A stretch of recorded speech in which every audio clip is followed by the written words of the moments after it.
No, they're ignorant. That's ignorant. Alright, everybody, welcome back to more Ignorant in Basketball. Now, your boy has to go to work, so we got to make this video a little quicker. Couple of things I noticed about this game. First off, the Clippers are garbage. They're a garbage organization filled with garbage fans, and that is a fact, and it can't be argued. And if you are a Clipper fan, you probably don't speak English. You probably speak some sort of dead, broken, lizard people language. So we don't have to worry about what you think or feel because you are a subhuman. Now, what is a subhuman?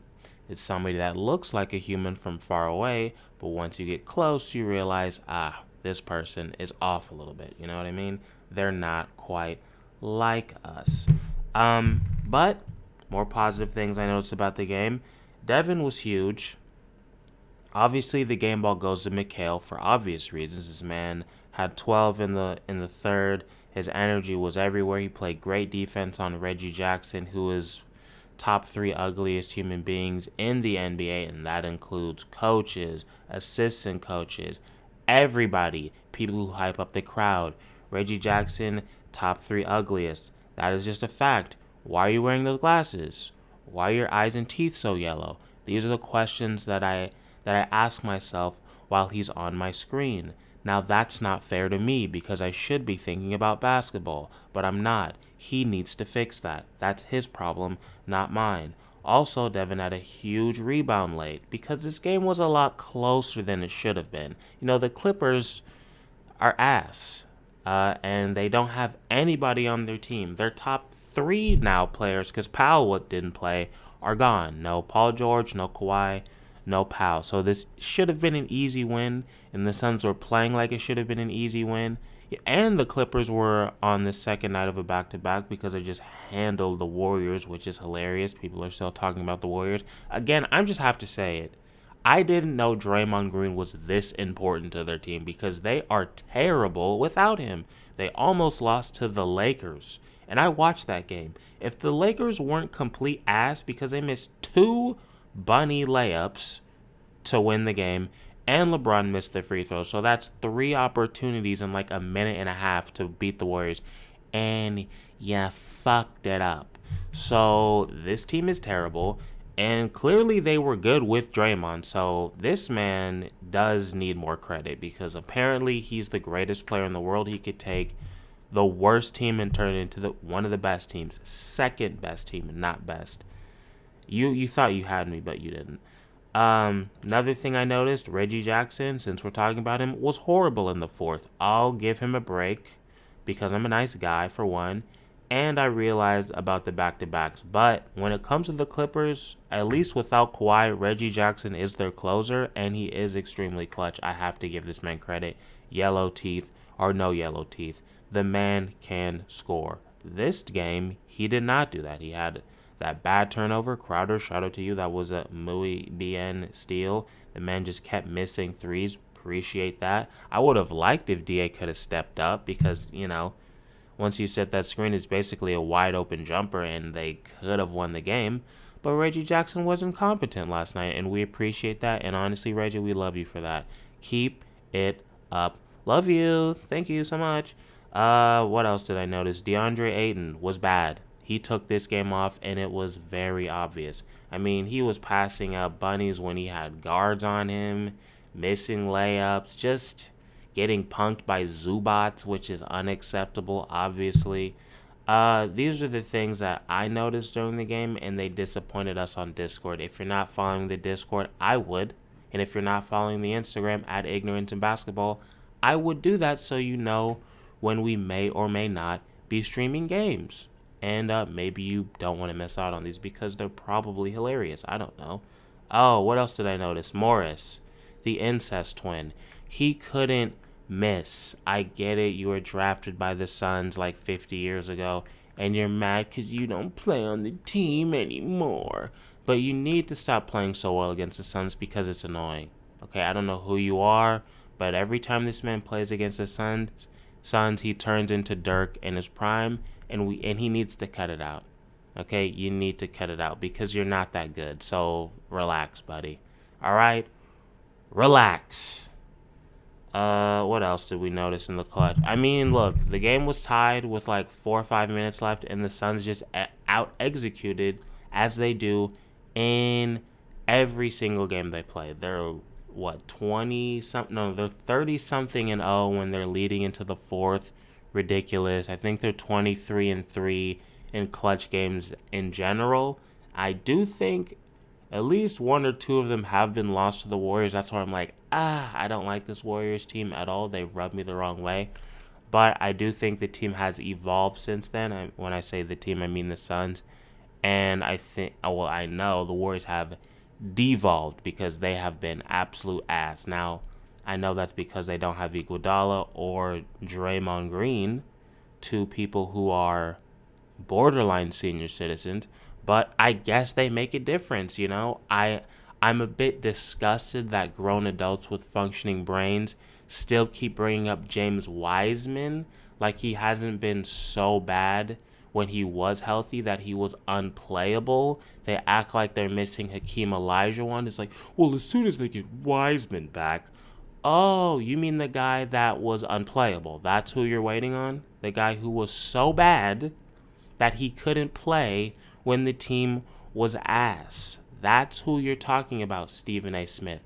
Shave your head. You look crazy with that hairline. You're not doing yourself any favors, okay?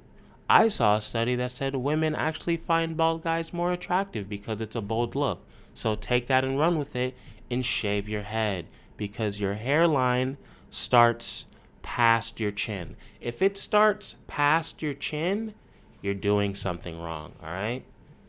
You and Doja Cat need to work on yourselves. And I only said that because she attacked black people, so I'm retaliating, all right? I'm just saying, if my hairline was that bad, you know, maybe I would be angry too. So Doja Cat, I get it. Keep the wigs up. And I'm sorry, it's 7 in the morning, and I'm firing on people a little harder than I should be. But this is comedy first. That's why it's called ignorance in basketball, not basketball in basketball. You guys get it? I think you guys are getting it. You know what? Let's pull up the numbers because obviously we're only about numbers here. There are no jokes. We do not care about anything funny or comedy related. And yes, I am stalling until we pull it up. Let's see who won some games yesterday, you know, because why not? Memphis, obviously they won. Charlotte lost to Minnesota. Hilarious. Milwaukee, you beat the Pacers. That's not really an accomplishment. Oh my gosh, Boston. They really handled Philly. I mean, they didn't even get to 90 points. I've heard that Boston's defense has been on another level lately. I guess since Jaylen Brown came back, I don't really know what the big change has been. But, okay, Boston. I mean, you're not a real threat, but good for you for having your little time to shine. Congratulations. Congratulations. All right, let's go through Mikhail's numbers because he deserves it. 8 of 14, 57%. Only 1 of 4 from 3, but damn did he hit the biggest one. Basically hit the game-winning shot. The game icing shot, we'll say that. He had 19 points, 1 steal, 2 assists, and 9 rebounds. Now, Crowder, again, had a huge steal late. Hasn't really been scoring like he should be, but, you know, that's not really what he's known for. Also, question for the Colt. I think we all kind of see Cam being a starter next season. I think Jay has 1 season left, so could we see possibly a Crowder trade, right? Cam Johnson starts, and then we got Craig coming off the bench. How do we feel about that? Or, yeah, no, because I think Cam needs to start. I was going to say if Jay leaves or gets traded or something, maybe you have Craig start, but we need Cam Johnson to get more minutes and start. Am I right, people? Of course I am. He just needs to get a little bit better defensively, and this man will be unstoppable because Jay does have a lot of key defensive plays. But he had 5 points, 3 steals, 6 boards, 1 assist. Deandre Ayton. Now, this is what it looks like when Deandre Ayton struggles. 6 of 16 from the field. I mean, I'm shocked he got 16 shots up. It did not feel like that. It felt like he was just out of it. But, yeah, he was bad today. He had 12 points, 12 boards. I mean, a good thing is that when the starting center for our favorite team is ass. He has a double-double. So I'm trying to be positive, and that's about the best I can do. Devin Booker, 11 of 19 from the field, 3 of 6 from 3, 50%. I did the math. You're welcome. 26 points, 4 assists, 3 boards. Man was muy B. And he had that dunk late. Shout out to Chris Paul. Even though you did have that turnover, we all saw it. But the playmaking late from Chris iced the game. He had the two lobs and the kick out to Mikhail. I mean, that's what more can I say? At least we're not in the 40s. You know, you had some days off. The All-Star break is coming up. There is a game tonight, though, against the Rockets, if that counts. If I was Monty, I would start the bench. You know, make it interesting. You know, start the Alfred, start Aaron Holiday. Another thing, Aaron Holiday's actually getting minutes. I was surprised to see him get like real minutes in an actual game this early, because obviously he just got here. But I'm all for it, because Shovelhead, even when he was here, he was useless. And I think Aaron is already a better defender, even though he's smaller. His shot seems to be more consistent. So I'm all for Aaron taking Shovelhead's minutes. He is not good at basketball anymore, and he needs to sit. Now, am I being serious about him being bad at basketball? A little bit. I mean, let's be real. He has underperformed. It's like, why do you have to have your worst shooting year with us? Why can't you have it with the Nets or somebody? You know, like, bad timing. But Aaron Holiday seems to be about that action. So, you know, Monty, if you want to give up Shovelhead's minutes, you won't hear any complaints from Death Valley. That's all I'm going to say. But Chris had 17 points and 14 assists. It's like 14 assists is crazy. Nobody in the league is even close to that. And he does it, it seems like, every single game now. So, you know, I've lost appreciation for it. But, you know, Chris, I just want to give you your flowers and say that 14 assists a game is pretty crazy. I think somebody on TNT said he has like damn near 50 assists and 7 turnovers over the last 3 games, which is like unheard of. But when you're a Suns fan, it just happens every game, so you don't really care that much. Elfrid Payton, 40% from the field. It's better than 0, so thanks. He was -5 because he's still Elfrid Payton. He had 4 points. He had 2 blocks, though. Okay. 3 assists and 2 boards. Aaron Holiday, -1. Elfrid Payton, -5. You know what I mean? Or minus, whatever. You guys know what I'm saying. JaVale McGee outplayed Deandre Hayden again. Are we surprised? No. 4 of 7 from the field. That's 57% compared to 37. He had 4 boards. It's funny because he's such like a tall dude, but he's not a great rebounder. He usually has more points than rebounds almost every single time. 8 points, 1 block, and that's it. No assist. Torrey Craig didn't really get a whole lot of shots up, but you know what he's going to do on the defensive end, and he seems to be pretty much right where he was last season. So he did have 7 rebounds, because that's what he does. And damn, he was -12. Torrey, say it ain't true. He had a block, though, and we love that. No points. Torrey, you know, that's fake news. We all know that it's fake news. Oh, my God, I skipped Cameron Johnson. The disrespect, I apologize.